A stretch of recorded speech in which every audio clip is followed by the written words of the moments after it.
हमारा जो जब भी कोई काम किया जाता है, कोई तहरीक उठती है, तो सबसे पहले अपना टारगेट सेट करती है कि उसका टारगेट क्या है। टारगेट सेट करने के बाद फिर वर्किंग प्लान तश्कील दिया जाता है, प्लानिंग की जाती है, स्ट्रेटजी बनाई जाती है, टीम का इंतखाब किया जाता है, इस टारगेट को हमने अचीव कैसे करना है। तो हमने जो टारगेट सेट किया था पाकिस्तान अवामी तहरीक के क़याम के वक्त और उससे लेके आज तक, वो टारगेट बहुत बड़ा था, छोटा टारगेट नहीं था। दो टारगेट हो सकते हैं। एक टारगेट हो सकता है कि कोई भी सियासी जमात जब उसका क़याम अमल में लाया जाता है तो उसका होता है कि उसने इक़्तिदार हासिल करना है, ये एक टारगेट है उसका, और सियासी जमातों का होता है और वो ठीक भी है। PTI का था, पीपल्स पार्टी का था, नून लीग का था, सब जमातों का था कि वो बनाई इसलिए गई थी कि उन्हें इक़्तिदार हासिल करना है। इक़्तिदार हासिल करना और एक मखसूस मुरव्वजा सिस्टम के अंदर काम करना और अपने 2 साल 4 साल 5 साल पूरे करना और चले जाना, ये एक टारगेट है। इससे बड़ा एक टारगेट है कि इक़्तिदार तो हासिल करना, लेकिन उस इक़्तिदार, ऐसा इक़्तिदार कि जो हकीकी मानों में अवाम को वो सब कुछ डिलीवर कर सके जिसके लिए आपकी तहरीक और आपकी पार्टी वजूद में आई थी। तो हमने जब अपना टारगेट सेट किया था तो हमारा टारगेट ये था जो अभी मंशूर की सूरत में आपके सामने पड़ा है। और ये एक ऐसा टारगेट है जो बज़ाहिर इम्पॉसिबल है, जो आसान नहीं है, बहुत मुश्किल है। और बज़ाहिर अगर आप उसको देखें तो वो नामुमकिन नज़र आता है कि हाउ इट इज़ पॉसिबल कि आप ये इतना बड़ा काम कर सके। कि पार्लिमानी निज़ाम को तो जब ये बनाया था भुट्टो साहब ने 73 के आइन के अंदर, उससे लेके आज तक कोई नहीं चेंज कर सका, तो आप कैसे करेंगे। सूबे उस वक्त से लेके आज तक 4 सूबे चलते आ रहे, आप कैसे बात करेंगे।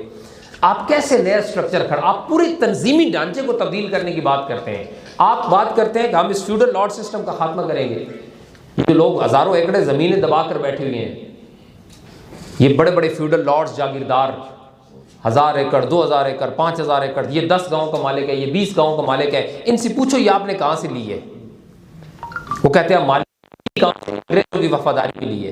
किसको नहीं पता 1857 की जंग आज़ादी को नाकाम करने वाले कौन लोग थे। यही लोग थे जो हमारी शिकायतें लगाते थे जाके अंग्रेज़ के पास कि ये भी आपके खिलाफ है, ये भी। जो जितनी ज़्यादा शिकायतें लगाता था, जो जितने ज़्यादा उनका ताबेदार था, उसको उतनी ज़्यादा ज़मीन मिल जाती थी, उसको उतनी ज़्यादा उस वक्त की जो वो सरपरस्ती थी वो मिल जाती थी।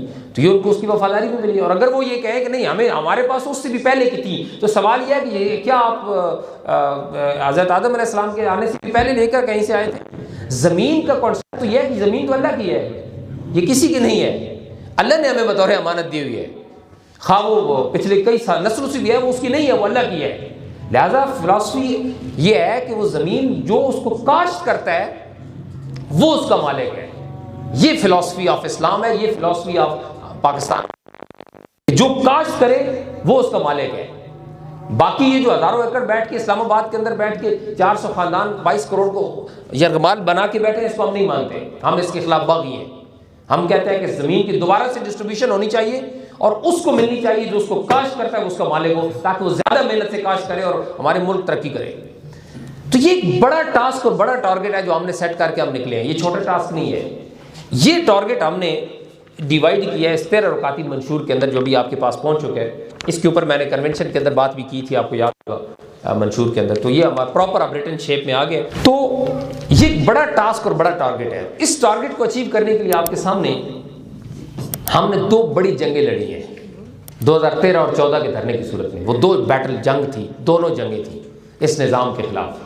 जब अब वो जंग लड़ने के लिए निकले, 2012 का हमारा जलसा हुआ लाहौर मीनार पाकिस्तान के अंदर, तो बहुत सारे लोगों के ऑफिस के अंदर रेड अलार्म बज गए थे उस जलसे से कि ये कोई कुव्वत खड़ी हो गई है, ये कुछ करने वाला है बंदा।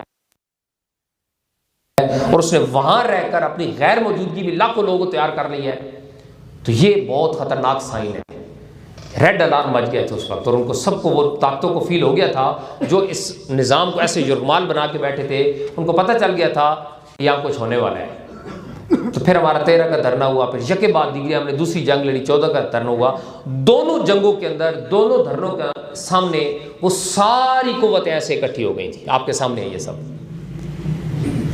हाँ, वो पार्लियामेंट के अंदर थी जो आपस में एक दूसरे को काफिर काफिर और गद्दार गद्दार कहते थे, वो सब इकट्ठे हो गए थे एक प्लेटफॉर्म पे। वो सामने की कुव्वत थी या वो हिडन कुव्वतें थी जो उनको प्रोटेक्ट करती है, जिन्होंने पाल रखा है इनको, जो हमेशा इनको दूध पिलाती हैं, कभी एक के मुंह में फीडर देती हैं, कभी उठा के दूसरे में। वो सारे उससे खाइफ हो गए थे कि ये ताकतवर इनकलाबी जमात खड़ी हो गई है पाकिस्तान के अंदर।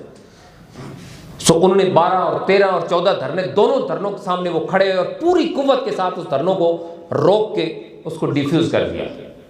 हम अपना वो रिजल्ट गेन नहीं कर सके जो हम करना चाहते थे, अगरचे हमें उससे बहुत फायदे हुए, हमें पब्लिसिटी मिली, हम अपनी आवाज़ लोगों तक पहुंचाने में कामयाब हुए, लेकिन एग्जैक्ट वो टारगेट जो हम हासिल करना चाहते थे वो उस वक्त पॉसिबल नहीं हुआ। और उसकी वजह नेशनल और इंटरनेशनल तमाम कौमी और बैनुल अक़वामी ताकतें जो किसी सूरत में किसी भी ऐसी आवाज़ को बर्दाश्त नहीं कर सकती कि जो आवाज़ जिसके अंदर इनकलाब शामिल हो, जिसके अंदर तब्दीली हो, जो इस निज़ाम के स्ट्रक्चर को चेंज करे, जो इनकी सो कॉल्ड मुनाफी और बदमाशी है उसको चैलेंज करे, उनको ये किसी सूरत भी कबूल नहीं है। लिहाजा वो खड़े हो गए और वो हमें उस वक्त हमारे रिजल्ट हम गेन नहीं कर सके।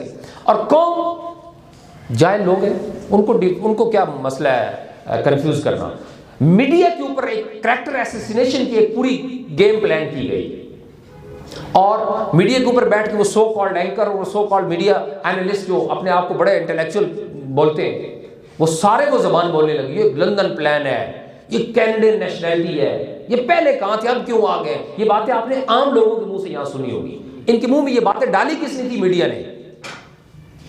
यानी मीडिया समेत वो सारी नेशनल इंटरनेशनल वो मजहबी और वो पॉलिटिकल और वो सामने नजर आने वाली और गैब होने, वो सारी ताकतें इकट्ठी होकर हमारे सामने खड़ी हुई थी और उन्होंने उस इनकलाब को रोकने की कोशिश की थी, ये आपको याद होगा। लेकिन तारीख गवाह है कि हमेशा तारीख में ऐसा हुआ है कि जब भी आपकी खातिर कोई तहरीक उठी है, जब भी जेन्युइन लोग उठे हैं, तो उनके सामने इस तरह की रुकावटें आई हैं। ये कोई पहली दफा नहीं थी। आप पिछली 100 साल की तारीख पढ़ लें, 200 साल की, अब 1400 साल की तारीख पढ़ लें, इस्लाम से लेकर ऑनवर्ड या उससे पहले आप चले जाएं, हमेशा ऐसा ही हुआ है।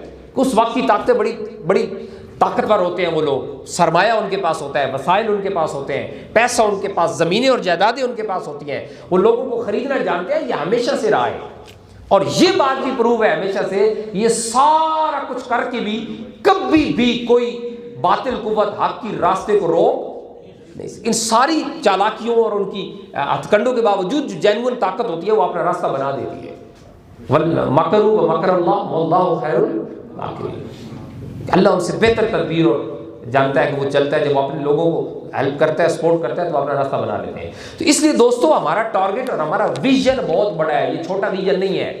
अगर छोटा विजन होता और इक़्तिदार का उसूल मकसद होता तो 2-4 सीटें ले लेते ना, क्या इशू था? क्या हमें नहीं देते थे? क्या हमें 90 के इलेक्शन में सीटें नहीं मिल सकती थी? मिल सकती थी, सबको पता है। हमें 2002 के इलेक्शन में मुशर्रफ साहब सीटें देने के लिए तैयार नहीं थे। अगर वो एमएलए को साइकिलों पे और स्लीपर पहनने वाले लोगों को एमएलए बना के असेंबली में ला सकते हैं तो हमें क्यों नहीं ला सकते थे? हम भी 10-20 लोग एंटर कर देते, 2-4 वजारतें भी मिल जाती, 2-4 गाड़ियाँ मिल जाती और हम उन्हीं के झंडे 5-10 साल उठाए रहते कि जनाब वाह जी क्या बात है। लेकिन नहीं, हमने अपने उसूलों पर सौदेबाजी नहीं की। इवन कि जो 2018 का इलेक्शन हुआ है, ये जो इस साहब बैठी हुई हैं अभी, इमरान खान पीटीआई, तो ये इसके अंदर भी हमें देने के लिए तैयार थे कि ले ले 2-4 सीटें, चुप कर जाए, रौला न डालें, हिस्सा बन जाए और बस ठीक है चलते रहे। लेकिन हमने नहीं किया, क्योंकि हमारा काज और हमारा गोल ये है जो हमारे हाथ में है। जब तक हमें इस बात की गारंटी नहीं होगी कि हम आके इस निज़ाम को उड़ा देंगे और इस निज़ाम को चेंज कर देंगे, तो हमें किसी कठपुतली किसी का नहीं बनना। ये बात बड़ी क्लियर है। और हमारे कायद अल्लाह का शुक्र है कि आज उन्होंने अपनी इज्जत बचाई है, कि आज सब कह रहे हैं कि जो बात वो कहते थे आज वो बात वही हुई है कि ये लोग कठपुतली बन गए। आज वो कठपुतली बन के बैठा है ना, मुझे बताएं उसकी क्या हैसियत क्या है, कौन सा ऐसा फैसला जो वो खुद कर सकते हैं? ये सारे फैसले तो कोई और होते हैं। तो इसलिए दोस्तों, जब टारगेट और विजन ब्रॉड होता है तो उसके लिए फिर तैयारी और वर्क और काम और पैशन और जुनून भी उसी लेवल का चाहिए होता है। हमने जब फैसला किया कि हम एक टीम बनाएंगे, कायदे मोहतरम ने हमें गो हेड दिया, डॉक्टर हसन साहब ने गो हेड दिया और अल्लाह के शुक्र है कि हम टीम बना रहे हैं। और मुझे खुशी है कि आज हमारे सामने पैट का स्टाफ बैठा है, लीडर्स बैठे हैं जो यहाँ पर आए हैं।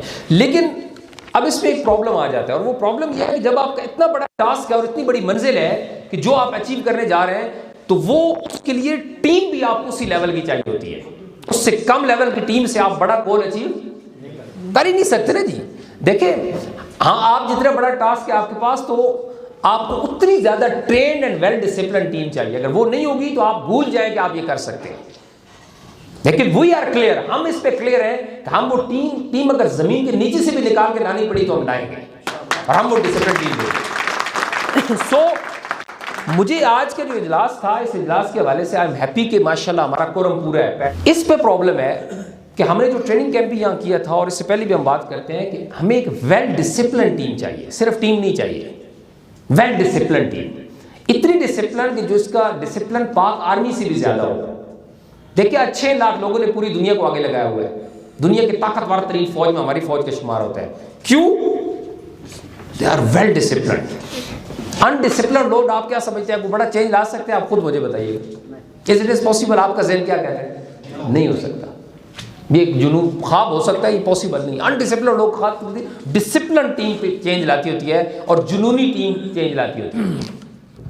हम इसके ऊपर कमिटेड हैं, हमने तय किया है अल्लाह रसूल की मदद से। और मैं अभी कुछ 10-15 दिन पहले डॉक्टर हसन साहब, हुसैन साहब से मुलाकात थी, इस्लामाबाद में, वो भी किसी जगह थे, तो वहाँ पर तो मैंने कहा जी मैं आपको कह सकता हूँ कि इंशाल्लाह 2 से 3 साल हमें दें, हम आपको इतना जबरदस्त भूचाल ला के देंगे और ऐसी ट्रेन टीम तैयार कर देंगे कि हम इस सिस्टम को उड़ा के रख देंगे। हम इस पे कमिटेड हैं।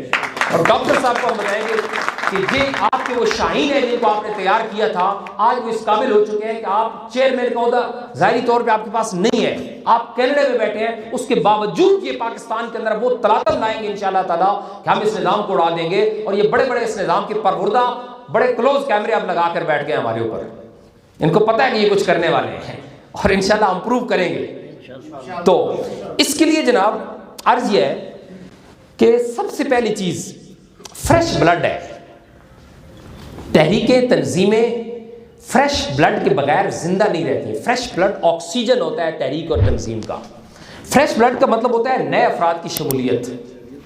अगर हम वही लोग पुराने बैठे रहेंगे, वही जो लोग डॉक्टर साहब को मुतासर हुए थे उनको सुन के शामिल हुए थे, और वही लोग आगे चलते जा रहे हैं, और उनको पूछो कि नए लोग, नई क़यादत कहाँ है, तो वो कहते हैं नए तो नहीं आते, या नए हमारे साथ नहीं जुड़ सकते, या नए लोग आएंगे नहीं, बहुत मुश्किल है। अब बड़े लोगों के सवाल हैं, लोग नहीं मानते हमें। तो मैं कहूँगा वो होपलेस शख्स है, मायूस शख्स है, उसको चाहिए कि वो आराम से जाए और घर बैठ जाए। हमें होपलेस नहीं चाहिए, हमें होपफुल चाहिए।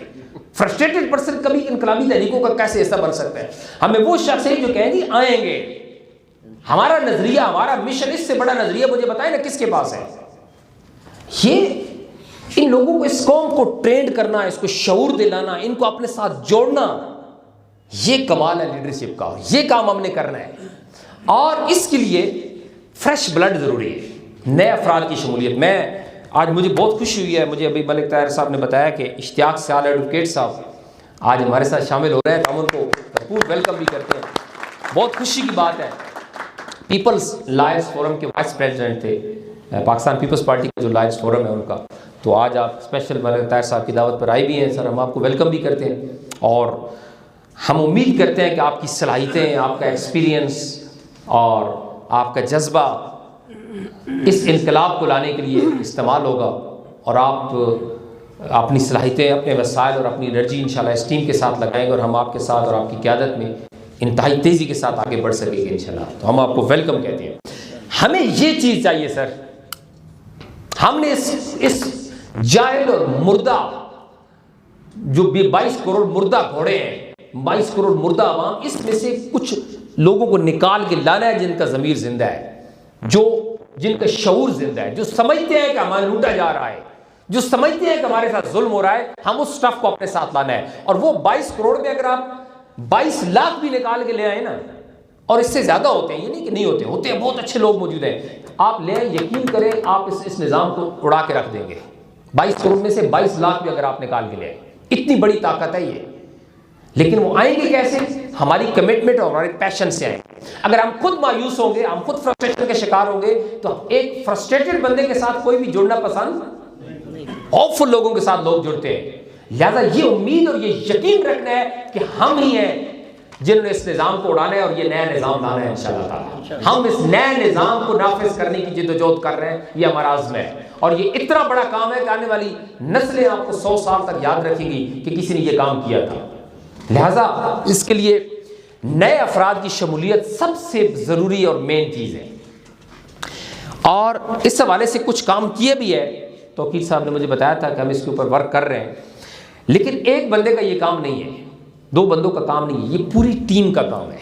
अगर आप ये तवक्को रखें कि सिर्फ तौकीर साहब या ताहिर साहब या मलिक साहब मिलकर ये लोग ले आएंगे तो ये नहीं होता, सबका काम है, हर बंदे की कॉन्टैक्ट लिस्ट है।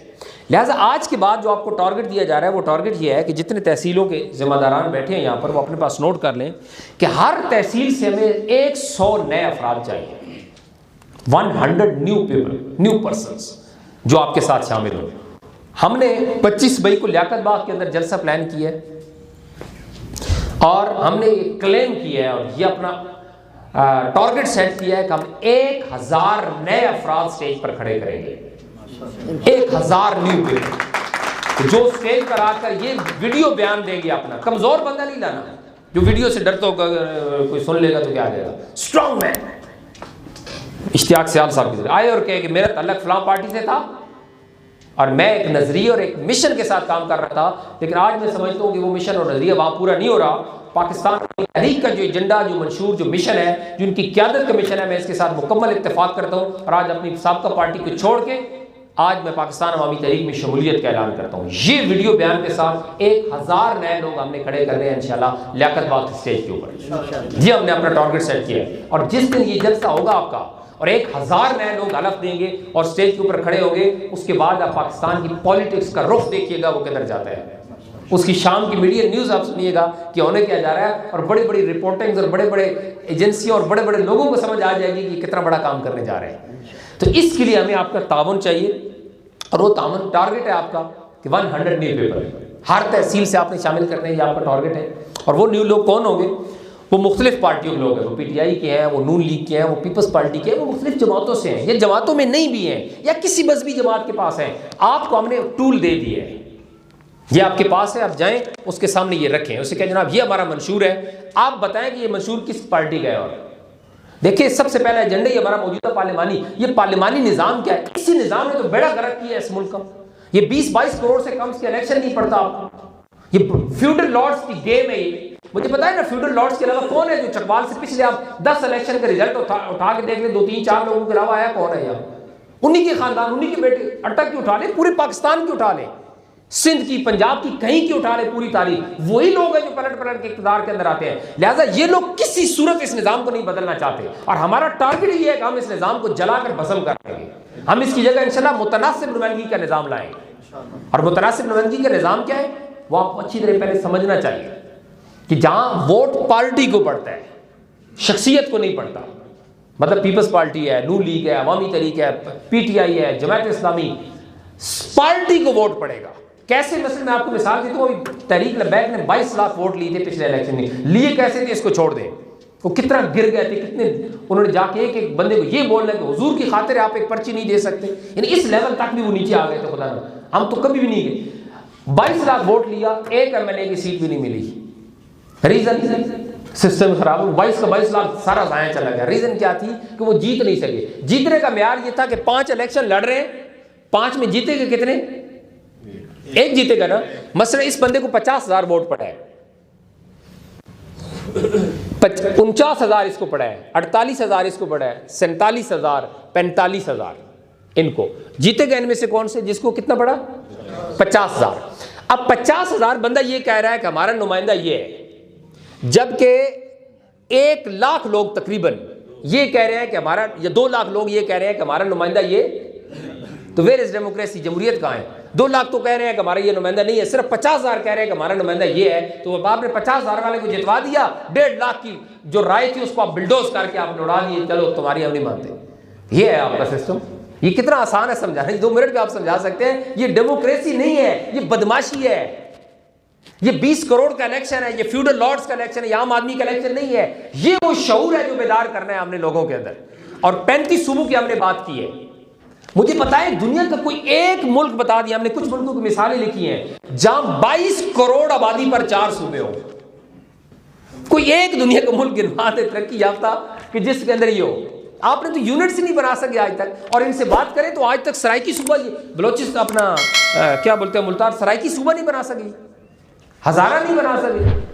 तो हम तो ये जबान की बुनियाद पर सूबे बनाने के खिलाफ है। हम तो कहते हैं इंतजामी बुनियादों के ऊपर आप सूबे बनाएं और कम से कम हर डिवीजन को एक सूबा डिक्लेयर करें और आप जो इख्तियारात है उसको निचली सतह तक मुंतकिल करें। ये जेन्युइन डेमोक्रेसी है सर। दुनिया के पढ़े, जाए अमेरिका को पढ़े, बरतानिया को पढ़े, यूरोप को पढ़े, दुनिया की इवन की चाइना और ईरान को स्टडी करें आप, उनकी आबादी को देखें और उनकी यूनिट्स देखें आप कितने छोटे छोटे हैं, लेकिन ये सवाल ही पैदा नहीं होता।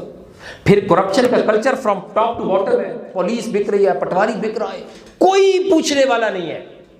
जेली तब्दीली जो लेकर एजेंडा आए थे खुद हाथ खड़े कर चुके हैं, कह रहे हैं हम माफिया से नहीं लड़ सकते, ये बड़े स्ट्रॉन्ग हैं। तो कौन लड़ेगा? ये हम लड़ेंगे इंशाअल्लाह। और हम बताएंगे इनको कि अवाम की और तंजीम की ताकत क्या होती है। हमने अपने आप को मुनज़्ज़म करना है। ये तंजीमी जो स्ट्रक्चर पावर होती है ना, ये दुनिया की सबसे बड़ी पावर तंजीम है, याद रखिएगा। पैसा नहीं है, असला नहीं है। लोग कहते हैं ना असला पावर है, मैं कहता हूँ असला नहीं। 2 करोड़ लोग खड़े हो जाए जो जाने देने वाले हैं, मुझे बताएं ना वो कितनों को मारेंगे? मार सकते नहीं। ताकतवर अवाम है, ताकतवर तंजीम है, तंजीमी स्ट्रक्चर है, ताकतवर डिसिप्लिन है, डिसिप्लिन टीम है। तो ये चीज हमने स्टैंड करनी है, खड़ी करनी है, और इंशाअल्लाह ताला हमने इस निजाम को उड़ाना है। इसके ऊपर हमने काम करना है।